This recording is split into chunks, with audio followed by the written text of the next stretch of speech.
नमस्कार, मी पर्णिका. माझ्या YouTube channel मध्ये तुमच्या सर्वांचं मनपूर्वक स्वागत. कसे आहात तुम्ही सर्व?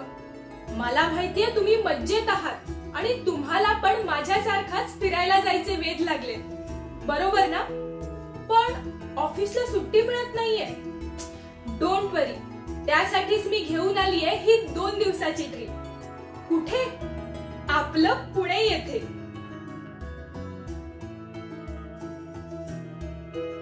सकाळी 5:30 वाजता आम्ही आमच्या घरून म्हणजेच चिंचणी गावातून पुण्याला जायला निघालोत.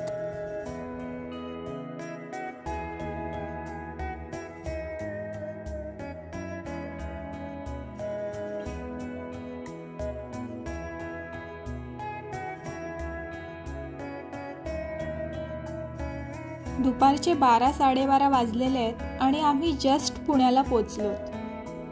हॉटेल सुप्रीम हेरिटेज मध्ये आम्ही चेक इन केलंय. इथल्या रूम्स तुम्ही बघू शकता, खूपच सुंदर अशा रूम्स आहेत. इंटेरियर पण कमाल आहे, ॲटमॉस्फिअर पण खूप भारी आहे. सो आता आम्हाला इकडे फोटोज काढायचा मूड झालाय आणि आम्ही आता इकडे खूप सारे फोटोज काढतोय. दुपारचा 1 वाजून गेलाय आणि आम्हाला खूप भूक लागली आहे, पण आम्ही सगळ्यात आधी जातोय ते गणपती बाप्पाचं दर्शन घ्यायला.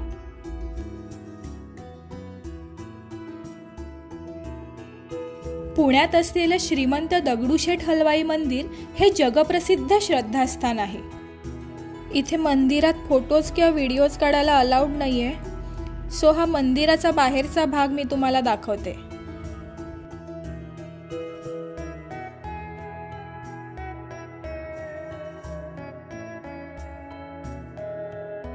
बाजूलाच एका रेस्टॉरंटमध्ये आम्ही पेटपूजा केली आणि आता आम्ही आलो आहोत लाल महाल येथे.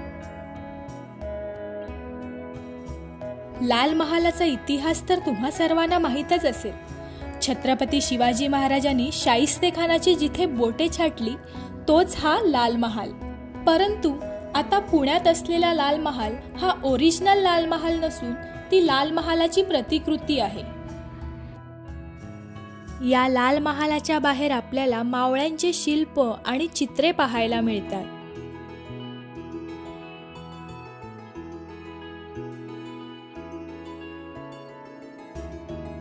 आतमध्ये प्रवेश केल्यावर समोरच आपल्याला जिजाऊंची मूर्ती पाहायला मिळते.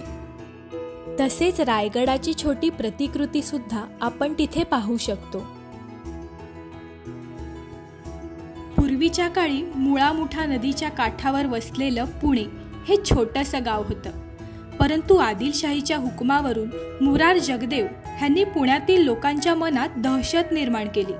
त्यामुळे लोक गाव सोडून गेले. असं म्हणतात पुण्यावरून गाढवाचा नांगर फिरवला होता, म्हणजे संपूर्ण पुणे गावच नष्ट केलं होतं. नंतर शहाजीराजांच्या सांगण्यावरून बाळ शिवाजी महाराज आणि जिजामाता पुण्यात आल्या, तेव्हा त्यांच्या वास्तव्यासाठी लाल महाल बांधला गेला. परंतु तेव्हा सुद्धा पुणे उद्ध्वस्त व कंगालच होतं. तेथील व्यवहारात सुरळीतता आणण्यासाठी आणि लोकांच्या मनातील अंधश्रद्धा भीती नष्ट करण्यासाठी जिजाऊंनी बाल शिवाजी महाराजांच्या हातून सोन्याचा नांगर फिरवला. त्यानंतर कालांतराने पुणे पुन्हा गजबजू लागलं. म्हणूनच नांगरासोबत बाल शिवाजी महाराज व जिजाऊंचं शिल्प या लाल महालाच्या बाहेर आपल्याला पाहायला मिळतं.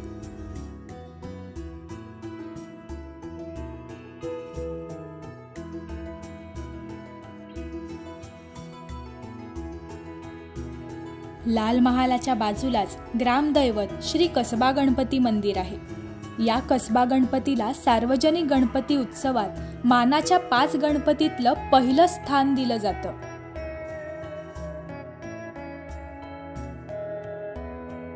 जिजाऊंनी सोन्याचा नांगर फिरवला. त्याचबरोबर पडक्या भिंतीच्या आवारात असलेल्या गणपतीच्या मूर्तीचा जीर्णोद्धार सुद्धा केला आणि कसबा गणपती मंदिर बांधून स्वराज्याच्या कार्याला सुरुवात केली.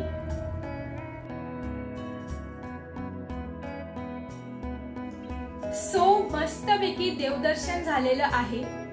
आमचा असा प्लॅन होता की देवदर्शन झाल्यावर शनिवार वाडा बघायला जायचा, पण ऍक्च्युअली आमच्या चौघींनी पण तो ऑलरेडी व्हिजिट केलेला असल्यामुळे आम्ही असं डिसाइड केलं की त्यापेक्षा रूमवर जाऊया आणि आराम करूया. सो आता आम्ही रूमवर आलोय, चिल करतोय, थोडीशी डुलकी वगैरे घेऊन रात्री जेवायला बाहेर जाऊ. पण तुम्ही जर शनिवार वाडा पाहिला नसेल तर तिकडे नक्की व्हिजिट करा.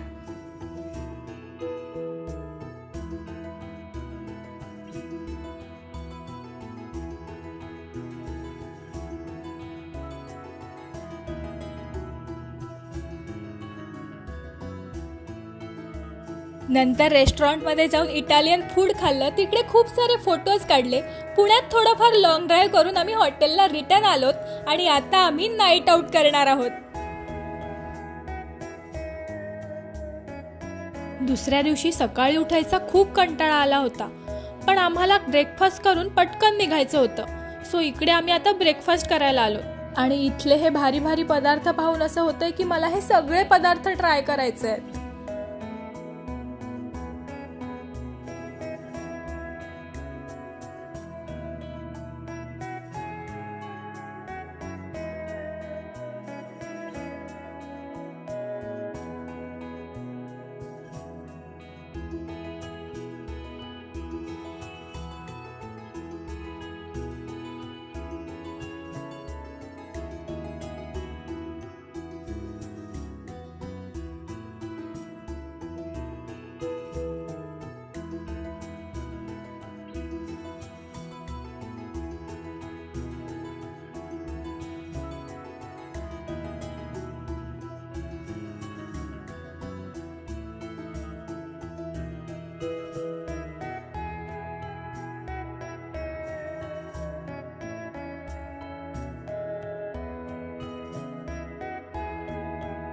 तुमच्या पण तोंडाला पाणी आलं ना?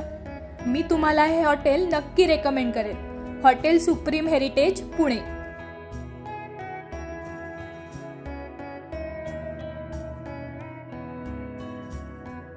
ब्रेकफास्टमध्ये जेवढे पैसे वसूल करता येतील तेवढे आम्ही केलेत आणि आता आम्ही चेकआउट करून पुढील प्रवासासाठी निघालो. आम्ही आता पुण्यातील आगा खान पॅलेस येथे आलो आहोत.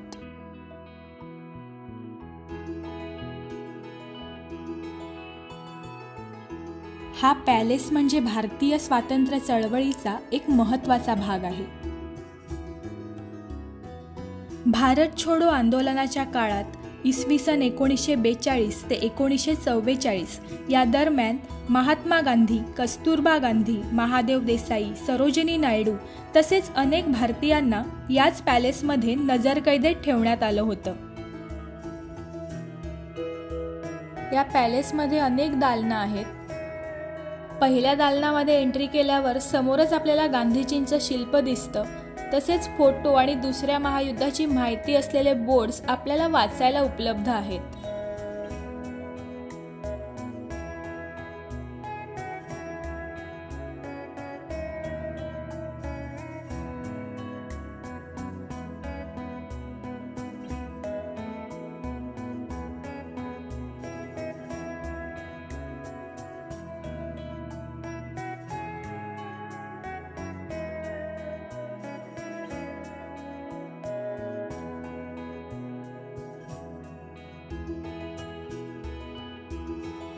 पहिल्या दालनाला लागूनच दुसरे दालन आहे. तिकडे सुद्धा आपल्याला गांधीजींचं शिल्प आणि माहिती फलक वाचायला मिळतात.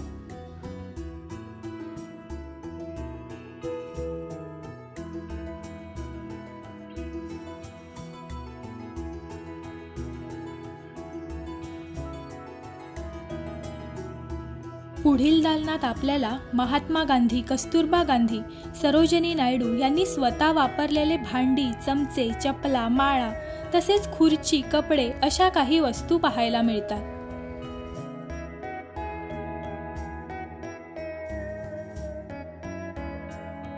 करेंगे या मरेंगे असा संदेश घेऊन झेंडा फडकवताना क्रांतिकारकांचे पुतळे तसेच भारत छोडो आंदोलनाचे माहिती फलक आपल्याला इथे वाचायला मिळतात.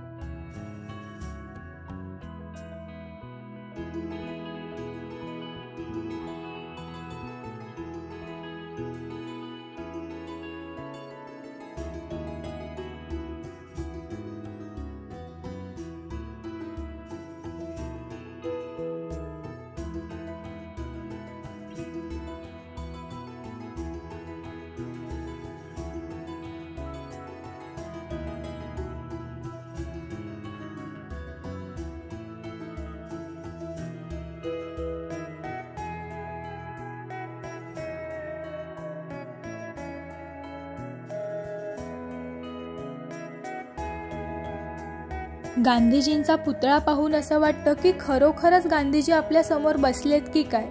इतकं सुंदर शिल्प आपल्याला इकडे पाहायला मिळतं. तसेच त्यांनी स्वतः वापरलेला चरखा देखील आपण इथे पाहू शकतो. पॅलेसच्या मागच्या बाजूला महात्मा गांधी, कस्तुरबा गांधी आणि महादेव देसाई यांच्या समाध्या आहेत. इसवी सन 1892 मध्ये सुलतान मुहम्मद शाह आगा खान याने या पॅलेसचं बांधकाम केलं होतं. तरीही हा पॅलेस आत्ताच बांधलाय की काय असं वाटतं. इथली स्वच्छता आणि या पॅलेसचं केलेलं जतन खरंच वाखाणण्याजोगं आहे.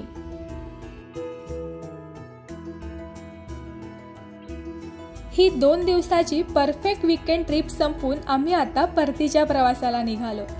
तुम्हाला हा व्लॉग कसा वाटला ते मला कमेंटमध्ये सांगा. व्हिडिओ आवडला असेल तर लाईक करा आणि अशाच आणखीन धम्माल व्लॉगसाठी माझ्या चॅनलला सबस्क्राईब करा.